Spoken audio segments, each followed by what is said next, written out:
জনাব এটিএম আজহারুল ইসলাম,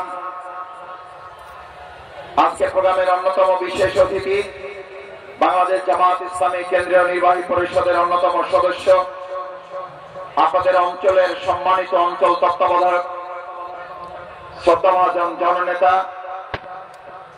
জনাব মোবারক হোসেন। আজকের এই প্রোগ্রামের মুখ্যাকর্ষণ, যাকে কেন্দ্র করে আপনারা হাজার হাজার ভাই এবং বোনেরা, ভিন্ন ধর্মাবলম্বী বন্ধুরা এখানে উপস্থিত হয়েছেন।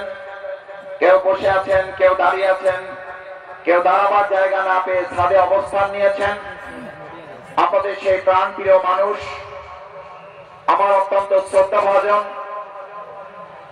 বাংলাদেশের চিকিৎসা জগতে যিনি সীমানা ছাড়িয়ে আন্তর্জাতিক পরিমণ্ডলে ভূমিকা রেখে চলেছেন এবং সেই অভিজ্ঞতা নিয়ে এখন আবার বাংলাদেশের মানুষের পাশে এসে দাঁড়াবার সিদ্ধান্তের অংশ হিসাবে তিনি বাইরের দেশের পাসপোর্ট সেখানে রেখে আপনাদের ভালোবাসায় নিজেকে আবদ্ধ করেছেন। আমাদের সেই প্রাণপ্রিয় মানুষ ডাক্তার মসজিউদ্দিন ফরিদ ভাই আজকের এই প্রোগ্রামে কিছুক্ষণ পরে বক্তব্য রাখবেন। সম্মানিত জেলা আমির বক্তব্য রেখেছেন, অন্যান্য আসনের নেতৃবৃন্দ বক্তব্য রেখেছেন। আমার সামনে উপস্থিত সম্মানিত ভাই এবং বন্ধুগণ, বিশেষ করে আমি লক্ষ্য করছি আজকের এই মাঠ শুধুমাত্র আমাদের বোনদের জন্য, মায়েদের জন্য ছেড়ে দিলেও বোধহয় মাঠটা পরিপূর্ণ হয়ে যেত। আমাদের মা বোনদের বিশেষভাবে ধন্যবাদ জানাই, যারা অত্যন্ত কষ্ট করে, পরিশ্রম করে সংসার, পুত্র, পরিবার, পরিজনের দায়িত্ব পালনের পাশে আজকের এই প্রোগ্রাম সফল করার জন্য অংশগ্রহণ করেছেন। সম্মানিত সাংবাদিক বন্ধুগণ, আইন শৃঙ্খলায় নিয়োজিত সদস্যবৃন্দ, মাইকের আওয়াজ যেখান থেকে যারা শুনছেন, সবাইকে আরেকবার শ্রদ্ধার সাথে দোয়া পাওয়ার জন্য সালাম জানাচ্ছি। আসসালামু আলাইকুম ওয়া রাহমাতুল্লাহি ওয়া বারাকাতুহু। সম্মানিত ভাই এবং বন্ধুগণ, আমাদেরকে সৃষ্টি করেছেন কে? আল্লাহ সুবহানাহু ওয়া তাআলা। তাহলে আমাদের কোনো কথা ছাড়া, কোনো যুক্তি ছাড়া, কোনো বক্তব্য দেওয়া ছাড়া, কোনো আলোচনা করা ছাড়া আল্লাহর দেওয়া একটা বিধান, ইনিল হুকমু ইল্লা লিল্লাহ, আল্লাহর দেওয়া বিধান, আলা লাহুল খালকু ওয়াল আমর, যা আমরা এক কথায় বলি, জমিন যার, জমিন যার, সৃষ্টি যার, আইন চলবে তার।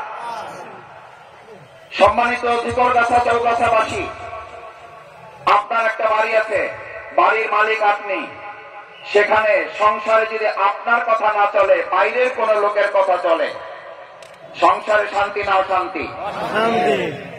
আপনার একটা ব্যবসা আছে, মালিক আপনি, আপনার কথা চলে না, ওখানে অন্য কর্মচারী পার্টনার যে আছে তার কথা চলে, ব্যবসায় লাভ লস। আপনার একটা প্রতিষ্ঠান আছে, ওটার মালিক আপনি, আপনার কথা চলে না, ওখানে আশেপাশের লোকদের কথা শুনতে হয়, তার আলোকে ওই প্রতিষ্ঠান চালাতে হয়। প্রতিষ্ঠান সচল না অচল?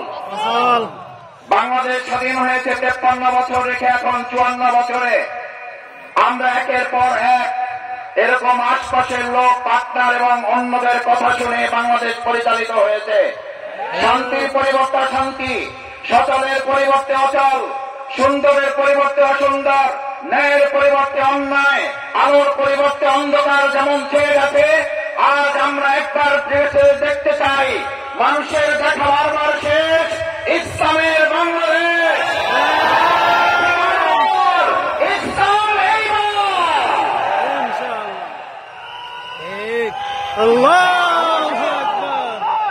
সম্মানিত ভাই এবং বন্ধুগণ,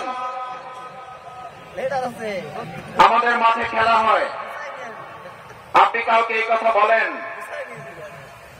আপনাকে অযোগ্য ঘোষণা করা হলে আপনাকে খেলতে দেওয়া ছাড়াই, এটা বিবেক সম্মত না বিবেক বর্জিত? খেলতে না দিয়ে কাউকে অযোগ্য ঘোষণা করা যাবে? আমরা যদি বাংলাদেশের সাধারণ একটা বিবেকের কাছে এই আবেদনটুকু তো করতেই পারি, আমাদের প্রিয় মাতৃভূমি বাংলাদেশ 54 বছরে আমরা দলের পর দল, মতের পর মত, প্রতীকের পর প্রতীক